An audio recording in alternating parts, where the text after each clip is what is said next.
GDP is slowing all over the world, everywhere. And the reason is productivity has been calming for 2 decades all over the world and everywhere.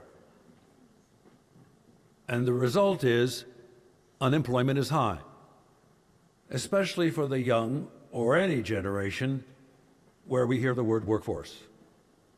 Now, economists say we can look forward to 20 more years of slow growth. And here's the reality. Out of 2 industrial revolutions in the last 200 years, half of the human race will be lifted up and will be much better in what we began this experiment industrial way of life. The other half of the human race are making $2 a day. And here's the sad reality. The 62 wealthiest human beings in the world, we could put them in this little section of the room, 62 people, the wealthiest people, their combined wealth now equals the accumulated wealth of 1/2 the human population on Earth. 3.5 billion people. This is just so dysfunctional that it takes my breath away. There's something really wrong with the way we're organizing our economic life. And now this economic crisis is compounded by a much more serious environmental crisis. 2 industrial revolutions, we have spewed massive amounts of carbon dioxide into the atmosphere, methane, nitrous oxide, to make this industrial way of life. And now we are in real-time climate change. It's no longer at the door, it's in the house. And we are not grasping this. What's terrifying about climate change, and it's never described or explained, I think if we explained what climate change actually does, everyone in this room, every parent, every grandparent would be justifiably terrified about what's happening. Climate change changes the water cycles of the Earth. That is what this is all about. We are the watery planet. Our ecosystems have developed over millions of years based on the water cycles in the cloud covers that traverse this Earth. For every 1 degree that the temperature goes up on this planet from industrial-induced global warming emissions, for every 1 degree that temperature goes up, the atmosphere of this planet is absorbing 7% more precipitation from the ground. The heat is forcing that precipitation up into the clouds quicker. So we are getting more concentrated precipitation, more extreme water events, and more infrequent water. It's throwing off the water cycles of the Earth. We are experiencing blockbuster winter snows, massive spring flooding around the world, prolonged summer droughts on every continent, massive wildfires over those summer months, and Category 3, 4, and 5 hurricanes. This is happening everywhere, and it's only 2016. And new reports just came out in the journal Science and Nature in the last few weeks, front page headlines, but nobody paid any attention to it. The new studies show that in Greenland and the Arctic, the water melt is much quicker than we thought, and now Antarctica is melting much quicker than we thought on a runaway exponential feedback loop. And they're talking about storms in the next several decades beyond anything we've experienced since human beings have been on this earth. And within 7 decades, we're going to see major coastal cities underwater, way before we thought this would happen. There are little babies now, your grandchildren, your children, who will be there. We are now in the 6th extinction event of life on Earth, right now in real time. We've had 5 mass extinction events of life on this little planet over about 450 million years, well before humans were here. And every time, the chemistry of the planet shifted really very suddenly. Massive quick die-out. And each time, about 10 million years to recover new life. We're now in the 6th extinction event. This is being chronicled. This is not a model. And I want you to hear this if you're a parent, grandparent. Our scientists say that we could lose over half of all the species that live on this earth by the end of the century. That's 8 decades. As my wife says, we're not grasping the enormity of this moment. We may intellectually get it, but we're going on as business as usual. There's no guarantee. 99.5% of the species that have lived on this planet have come and gone. And we are the youngest species. We're the babies. Anatomically modern humans, here we are. We've been here about 200,000 years. So what do? We need a new economic vision for the world, and it has to be compelling. We need an economic game plan for that vision, and it has to be quickly deliverable everywhere in the developing and industrial world. We're going to have to be off a carbon-based civilization in less than 4 decades if we have any hope of beating this storm, because we're already in it. So we need to step back for a moment and ask the question, how do the great economic revolutions and the paradigm shifts occur in history? If we know how they occur, we'll get a roadmap here in France, in the business community, the civil society, and governance. We're going to get a roadmap and a compass that can launch us on a new journey, hopefully to replenish this planet in time so that we don't risk the worst part of the abyss, because we're already going to have real problems. There have been at least 7 major economic paradigm shifts in history. They share a common denominator, which is quite interesting anthropologically. At a given moment of time, there are periods when 3 defining technologies emerge and converge to create what we call in engineering a general purpose technology platform, an infrastructure that fundamentally changes the way we manage, power, and move economic activity across society. What are those 3 technologies? Number 1, new communication technologies to more efficiently manage our economic activity. Number 2, new sources of energy to more efficiently power our economic activity.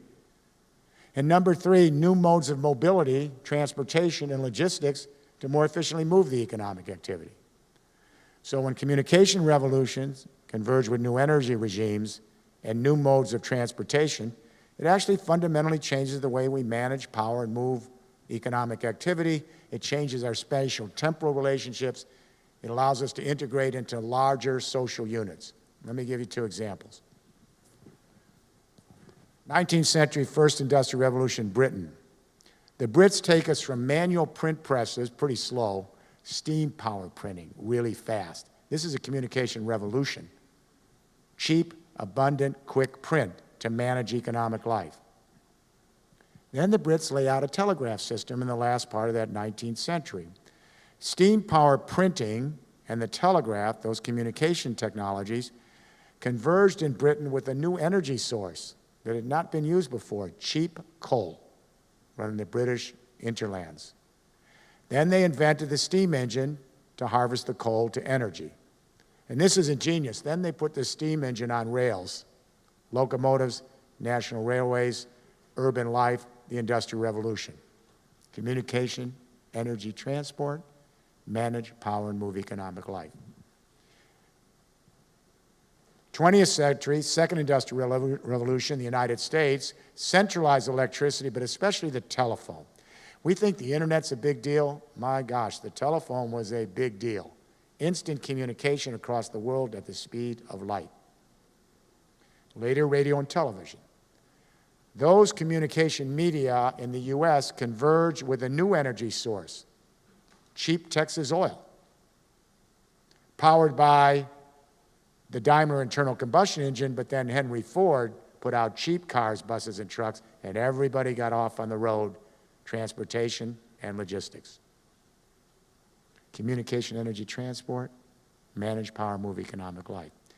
The second industrial revolution took us through the 20th century, and it peaked for the whole world in July 2008. If you remember that month, Brent crude oil hit a record of $147 a barrel on world markets. And when that happened, July 2008, the entire global economy completely shut down. That was the economic earthquake. The collapse of the financial market 60 days later was an aftershock. You couldn't keep the fictional economy going when the real economy turned down. And the reason it turned down is that the entire civilization of the second industrial revolution is based on fossil fuels. Fertilizers, pesticides, construction materials, most of our pharmaceutical products, synthetic fiber, power, transport, heat, and light, it's all made out of the carbon deposits of a previous period of history.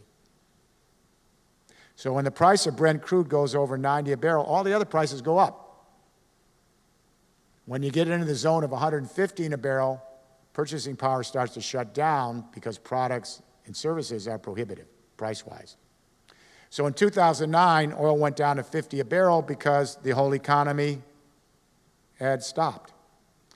In 2010, we started putting the inventories back together and regrowing the economy. But by 2014, we hit a new spike of 117 a barrel, purchasing power shut down again. And the only reason that oil went down to 30 a barrel is now, in the sunset of this great economic revolution, the energy companies are fighting each other. So OPEC keeps the spigot up and puts all that oil out on the market. Why? To destroy tar sands and shale gas. Because they're not competitive under 55 a barrel. Now, what does it say about civilization when we're trying to get oil out of rocks and sand? What does that say? So what's happened is OPEC has destroyed shale gas, the so-called U.S. energy independence. It's gone. They're all going bankrupt right as we speak. Tar sands, gone. Pipeline, gone. And guess what? The oil prices are starting to go back up. This is a sunset. This is a convulsion of grow, shut down, grow, shut down. And now failed states, right where the oil is being produced, and the volatility doesn't allow us to have a stable global market. Let me share an anecdote with you. When Chancellor Merkel became Chancellor of Germany, she asked me to come to Berlin in the first couple of weeks of her new government to help her address the question of how to grow the German economy. So when I got to Berlin, the first question I asked the new Chancellor, Madam Chancellor, how do you grow the German economy when your businesses are plugged into an infrastructure of centralized telecommunication, fossil fuel nuclear power, internal combustion road, rail, water, and air transport, and that infrastructure to manage power and move economic life peaked in its productivity 20 years ago at 18.5% aggregate efficiency, and nothing's changed on that platform. Aggregate efficiency is the ratio of potential to useful work in every conversion, and it's much of what productivity is about. The U.S. peaked in 1990 at 14% aggregate efficiency. Nothing's changed. Japan led the world and peaked in the 1990s in productivity at 20% aggregate efficiency. Nothing's changed. This platform, this infrastructure of the second industrial revolution will not allow any country to go above 20% aggregate efficiency. Then they're stalled. That's why productivity has been declining for 20 years. So I said to the Chancellor, you can have market reforms, labor reforms, monetary reforms, fiscal reforms. You can incentivize 1 million Steve Jobs. It won't make a damn bit of difference if your businesses are plugged into that infrastructure. We can't get any more productivity out of it. It's stalled. And on that first day, I introduced to the Chancellor a third industrial revolution that's emerging, a new convergence of communication, energy, and transport to manage power and move Germany. At the end of the day, the Chancellor said to me, we will have this third industrial revolution for Germany. And I'll report back what we've done there in the last 10 years. Germany is moving. The communication internet has matured to manage economic activity. We have 25 years since the World Wide Web. Everyone here tonight has a smartphone on them, I'm sure. Instant communication. Now that communication internet is converging with a digitalized renewable energy internet, which in turn is converging with a digitalized, automated GPS and soon driverless road, rail, water, and air internet to create 3 internets: communication internet, renewable energy internet, transportation internet, to manage, power, and move all our value chains, all digital. These 3 internets ride on top of a platform called the Internet of Things. We're putting sensors across all the value chains to monitor big data and real-time activity. So we have sensors in the agricultural fields, factories, warehouses, smart homes, smart vehicles, all sending big data. But where are they sending the data to? Not to the cloud and to space. They're sending it to the emerging communication, energy, and transport internet to manage, power, and move our value chains. By 2030, we'll have ubiquitous interconnectivity. And what we're essentially doing is creating an external brain. This is a distributed nervous system that mimics the human race. On the upside, this is a huge potential leap forward for humanity, because now the human race with cheap smartphones can go up on this Internet of Things platform and begin to engage each other directly for almost no cost and eliminate many of the middlemen and all those vertical organizations that kept us from each other. This is potentially the democratization of the entrepreneurial spirit. Everyone can engage everyone directly. On the other hand, as exciting as this prospect is, it immediately raises the chill. Ubiquitous interconnectivity, everyone connected. What about network neutrality? How are we going to make sure that governments and corporations do not purloin this open Internet of Things for political purposes or for monopoly commercial gain? How do we assure privacy when everyone's interconnected? How do we guarantee data security when everyone's connected? How do we prevent cyber crime and cyber terrorism and the disruption of the system and the collapse of the system around the world? This is the dark net. And I'm saying that it's equally powerful to the bright vision. And in the book, The Zero Marginal Cost Society, I spend endless chapters worrying about the dark side and how we build resilience into the system so that it does not get disrupted.